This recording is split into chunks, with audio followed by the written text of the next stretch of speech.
Bismillahirrahmanirrahim. Bi sanadil muttasil ila al-Imam Al-Bukhari rahimahullah ta'ala wa nafa'ana Allah bi ulumi fid dharain amin. Qala Babu man jalasa fil masjidi yantadhiru salata wa fadil masajid ila an qala wa bi ilaika hadatsana Qutaibatun qala hadatsana Qutaibatu wa qala hadatsana Ismailu Ibnu Ja'far. Bab menerangkan tentang duduk di masjid menunggu sholat dan keutamaan masjid-masjid. Wa bi ilaqal hadatsana Qutaibah qala hadatsana Ismail bin Ja'far an Humaydin qala su'ilana Anasun hal ittaqada Rasulullah sallallahu alaihi wasallam khataman fa qala na'am akhara lailatan salat al-isya'i ila sadri al-laili thumma aqbala alaina bi wajhihi ba'da ma shalla fa qala shalla an-nasu waraqadu walam tazalu fi salatin walam tazalu fi salatin mundu tazartumuha qala fa ka'anni anzuru ila wa bi khatamihi. Hadis diriwayatkan oleh Qutaibah dari Ismail bin Ja'far dari Humaid. Beliau berkata, Sayyidina Anas ditanya, hal ittakhadha Rasulullah sallallahu alaihi wasallam khataman? Apakah Rasulullah itu pakai cincin? Sayyidina Anas kan khatamnya Rasulullah, pembantunya Rasulullah. Jadi ditanya, Rasulullah pakai cincin tak? Kata beliau, faqala na'am, ya. Rasulullah itu pakai cincin. Saya punya cincin banyak, satu tak terpasang. Kalau dipasang 10 ada. Tapi asyik tertinggal terus. Sunnah pakai cincin. Nah, cuma perbedaan pendapat ulama, Rasulullah itu pakai cincin antara di kelingking kanan atau di kelingking kiri. Itu berdasarkan ikhtilaf ulama. Ada ulama mengatakan lebih menguatkan dalil bahwa Rasulullah pakai cincin itu di kelingking sebelah kiri. Ada sebagian lebih menguatkan bahwa Rasul memakai di kelingking sebelah kanan. Itu khatamnya Rasulullah SAW. Dari perak dan dari emas tak boleh haram. Kalau pakai cincin jangan pakai cincin jimat, biar kebal. Nah, ini salah lagi. Pakai cincin itu pokoknya sunnahnya Rasulullah. Ini pakai cincin, ini kebal nih, biar kebal, tak mempan. Apa nih golok? Nah, itu salah. Salah. Itu namanya istikhdam. Jadi minta tolong sama jin. Termasuk kayak gitu. Jadi pakai cincin aja sunnah Rasulullah gitu. Itu saja dapat pahala.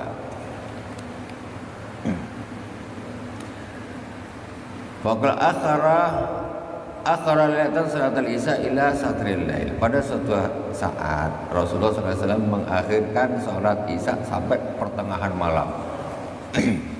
Dia katakanlah sampai jam 12. Sahabatnya habis maghrib nunggulah. Habis maghrib kan sahabat kan di masjid. Ya mungkin pas azan isya datang atau mungkin ada yang memang dari maghrib nunggu sholatnya itu ya berjamaah dengan Rasulullah, nunggu Rasulullah datang.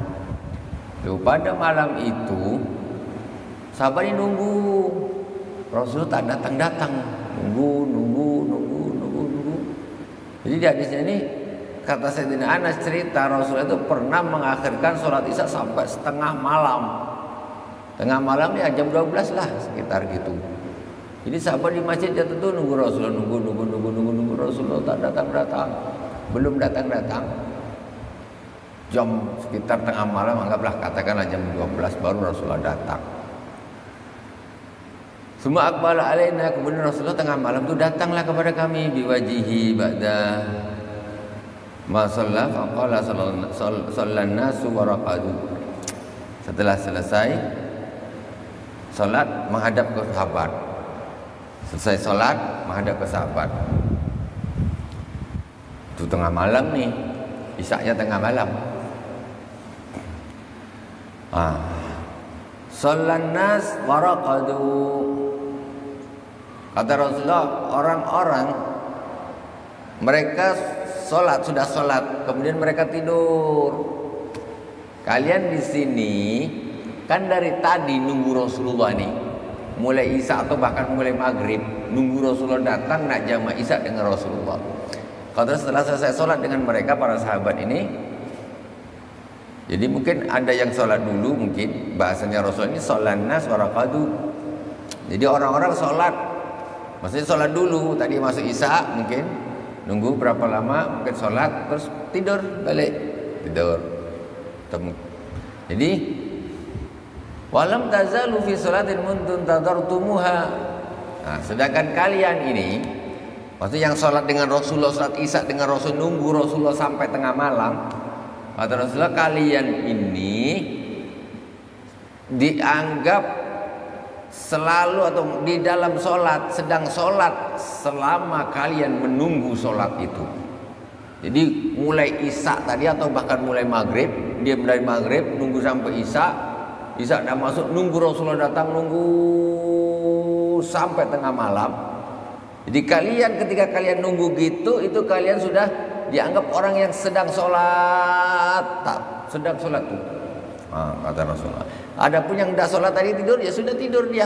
Tapi kalian ini dihitung orang yang sholat sampai tengah malam, sampai tengah malam. Faqala bakani alhamdulillah wa bisyakhatamihi. Jadi itu maksudnya itu tak rugi nunggu orang, nunggu komat gitu loh, maksudnya itu tak rugi. Nunggu komat tuh tak rugi. Macam mana para sahabat nunggunya bukan tak lama. Mulai maghrib nak nunggu isya, dah masuk waktu masih nunggu sampai tengah malam. Nunggu nak sholat dengan Rasulullah. Jadi waktu menunggu itu dianggap sedang sholat. Adapun yang dah tidur, tidurlah. Tapi kalian dihitung orang yang sholat sepanjang sampai tengah malam.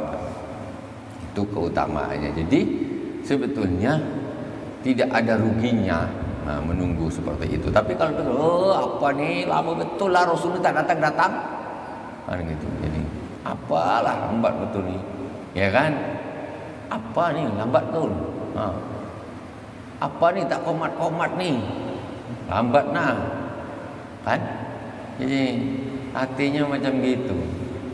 Padahal komat tak komat dia sudah dihitung sholat sama Allah Subhanahu Wa Taala. Mau komat sekarang, mau komat nanti, itu pokoknya dia duduk nih nunggu dia sholat, nunggu sholat tuh, itu dihitung sedang sholat. Itu gitu, itu keutamaannya. Jadi tidak ada orang ngeluh menunggu komat, itu tak ada. Kalau ngeluh berarti istilahnya sholat kok ngeluh gitu. Babu fadli man ghada ilal masjidi wa man raha. Bab orang yang pergi ke masjid dan pulang dari masjid. Wa bi qala hadatsana Ali bin Abdullah qala hadatsana Yazid bin Harun qala akhbarana Muhammad bin Mutarrif. Hadis sama-sama hadis tapi berbeda. Mungkin kita bisa membaca hadis. Kita beli buku, ada hadis ini kita baca. Bisa? Atau apa? Ini baca sini baca. Kita baca ini beda. Nomor satu, keberkahan Imam Bukhari rahimahullah ta'ala, atau hadis dari Rasulullah sampai Imam Bukhari, sampai ke guru kita nyambung, itu satu keberkahan tersendiri. Sahih Bukharinya, kumpulan kita hadir di Sahih itu satu keberkahan tersendiri, beda ya dengan kita beli buku, kita baca dengan terjemahnya, itu berbeda.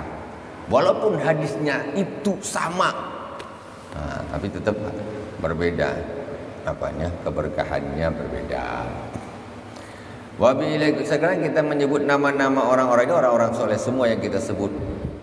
Ya, dari gurunya Imam Bukhari sampai ke Rasulullah, ini semuanya orang soleh.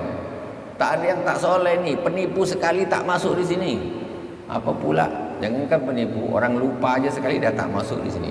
Orangnya lurus, taat, nengok dia orang fasik tak akan masuk di sini namanya. Dan hadisnya tidak akan dimuat di sini.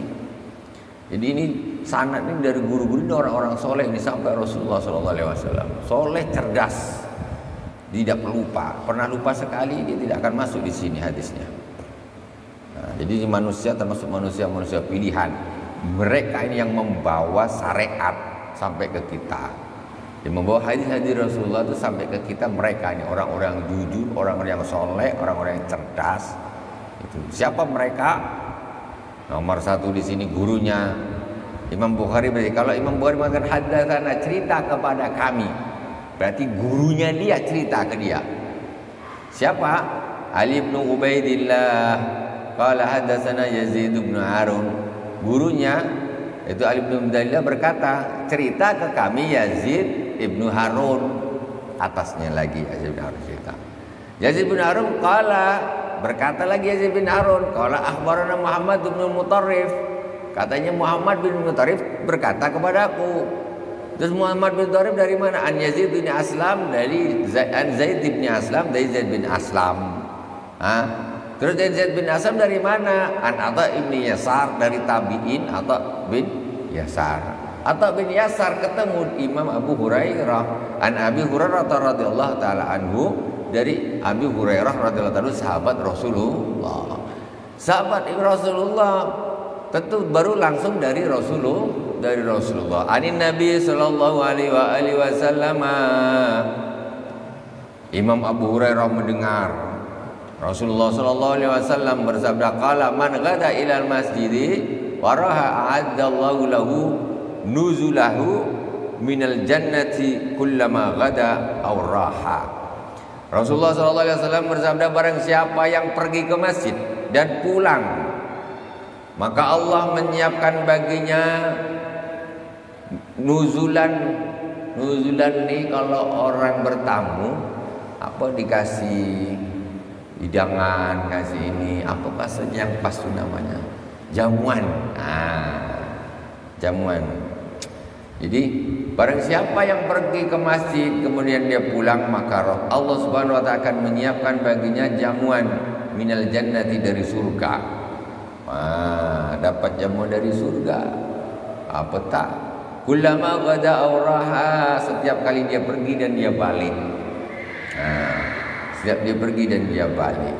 Masyaallah. Ini sebetulnya maknanya luar biasa.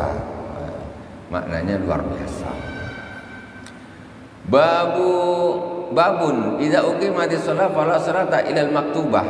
Bab apabila salat sudah diiqamati, maka tidak ada salat kecuali salat fardu. Maksudnya tidak boleh salat sunnah kalau udah qomat. Udah qomat subuh dia datang, aku belum qobliyah subuh. Allahu Akbar. Tak boleh. Ada sayang qobliyah subuh katanya. Orang dah qomat subuh kok malah qobliyah dia. Nah ini maksudnya babnya ini. Jadi kalau sudah qomat enggak ada salat sunat lagi. Langsung ikut jamaah.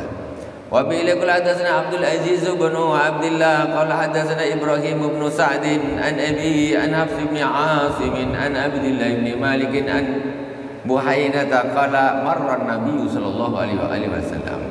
An Ibnu Buhainah, Ibnu Buhainah ini sahabat. Beliau berkata, marra Nabi sallallahu alaihi wasallam bi rajulin. Rasulullah sallallahu alaihi wasallam ini lewat ketemu dengan seorang laki-laki. Qala wa hadatsani Abdurrahman qala wa hadatsana Bahz bin Asad qala hadatsana Syu'bah qala akhbarani Sa'd bin Ibrahim qala sami'tu Hafsah ibn Asim qala sami'tu rajulan min al-Azdi yuqalu lahu Malik ibnu Buhainah. Saya mendengar seorang laki-laki dari Asad, disebut namanya Malik bin Buhainah. Anna Rasulullah SAW ra'a rajulan waqad uqimatis shalah yusalli rak'atain. Jadi sesungguhnya Rasulullah SAW melihat ada seorang laki-laki, maka sungguh sholat sudah diiqamati, laki-laki tersebut malah sholat sunnah 2 rakaat. Jadi ketangkap basah sama Rasulullah ini. Udah komat kok dia sholat sunnah. Rasulullah nengok. Nah, Rasulullah nengok Ibnu Buhainah. Kan ini ceritanya Ibnu Buhainah. Rasulullah nengok.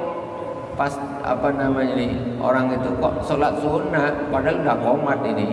Nah, falamman sarafa Rasulullah sallallahu alaihi wasallam ala sabihin nas wa qala lahu Rasulullah sallallahu alaihi wasallam as-subha arba'an as-subha arba'an tabahu Gundar wa Mu'adz an Syu'bata bin Malik wa qala Ibnu Ishaq an Sa'di ibni an Sa'din an Hafsin an Abdullah ibn Muqaina wa qala Hammadun akhbarana Sa'dun an Hafsin an Malikin.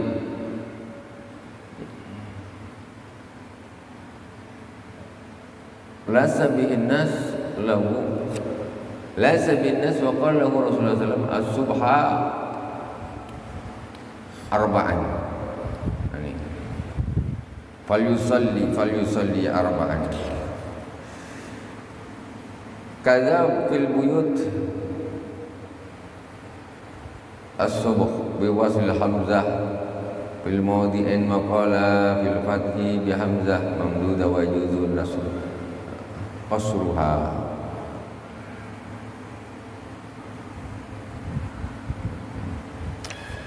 Jadi ketika selesai sholat, Rasulullah selesai sholat,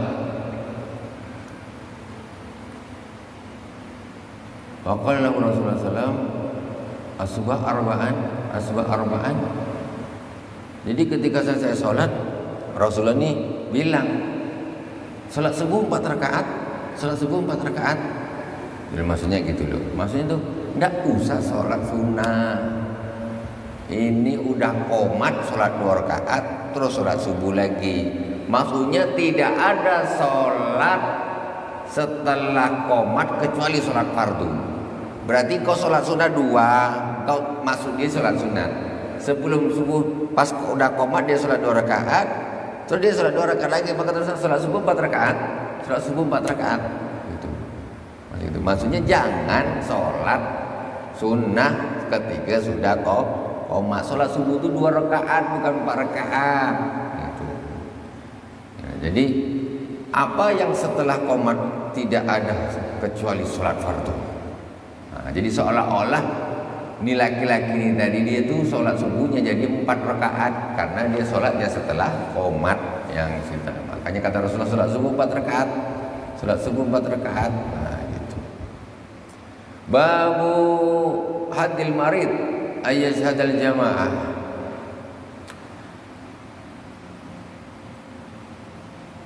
Wa bi ilaikal hadatsna Amr bin Hafs bin Ghiyas qala hadatsani abi qala hadatsana Amash an Ibrahim qala al-Aswad qala kunna inda Sayyidah Aisyah radhiyallahu ta'ala anha wa dzakarna al-muwadhabata 'ala as-salati wa ta'zima la qalat lamma marida Rasulullah sallallahu alaihi wasallam maradahu alladhi mata fihi fa hadaratis salatu fa'adzana fa'udhina faqala muru Aba Bakrin falyusalli bin nas faqila lahu inna Aba Bakrin rajulun asibun idza qama fi maqamika lam yastati ay yusalli bin nas ba'da fa'adu lahu fa'ada salisata faqala inna kunna sawahibu Yusufa muru Aba Bakrin falyusalli bin nas. Fakhraja Abu Bakrin, panjang nih, sikit-sikit kita terjemahkan artinya. Hadis diriwayatkan oleh Sayyidah Aisyah radhiyallahu taala anha. Ini kata Al-Aswad, kami di sisi Sayyidah Aisyah radhiyallahu taala anha. Dan kami istilahnya bercerita tentang al-muwadhdhab ala salati. Muadzab rutin solat berjamaah wa ta'zima laha dan mengagungkan solat. Kemudian Sayyidah Aisyah berkata ketika lama marada Rasulullah, ketika Rasulullah SAW sakit, maradahu alladzi mata bi, yaitu sakit yang Rasulullah wafat karena sakit itu, Jadi kata Sayyidah Aisyah, ketika Rasulullah sedang sakit, yang itu sakit yang mengantarkan sampai wafat, fahadratis sholatu fa'udhina, kemudian masuk waktu sholat dan azan dikumandangkan. Rasulullah sedang sakit yang mengantarkan kepada kewafatan dia. Faqala muru Abu Bakrin fa yusalli bin nas. Kata Rasulullah, suruh Abu Bakar jadi imam. Kata Rasulullah. Biasanya kan Rasulullah nih, Rasul sedang sakit. Ini kan maksudnya bab udzur, kalau sakit tak jamaah. Itu tapi itu tidak istilahnya menjadi uzur. Maksudnya jamaah ini kan rutin. Tapi kalau sakit macam mana? Ya uzur, ya nggak apa-apa, namanya uzur. Rasulullah pun cuma sakit uzur. Rasulullah menyuruh Sayyidina Abu Bakar suruh jadi imam. Suruh Abu Bakar jadi imam, kata Rasulullah SAW. Faqabila lahu na Abu Bakrin rajulun nasibun. Jadi Sayyidina Abu Bakar, intinya ini panjang, nanti kita lanjutkan. Sayyidina Rasulullah Abu Bakar ini orangnya tidak mudah mau untuk menggantikan Rasulullah. Minta maaf, aku kalau gantikan Rasulullah tak sanggup, istilahnya gitu. Tapi ceritanya nanti kita lanjutkan. Wallahu subhanahu wa ta'ala a'lam. Enggak pantas kata beliau. Subhanakallahumma bihamdika asyhadu an la ilaha illa anta astaghfiruka wa atubu ilaik. Wassallallahu ala sayyidina Muhammadin wa ala alihi washabihi wa baraka wasallam. Alhamdulillahirabbil alamin. Wassalamualaikum warahmatullahi wabarakatuh.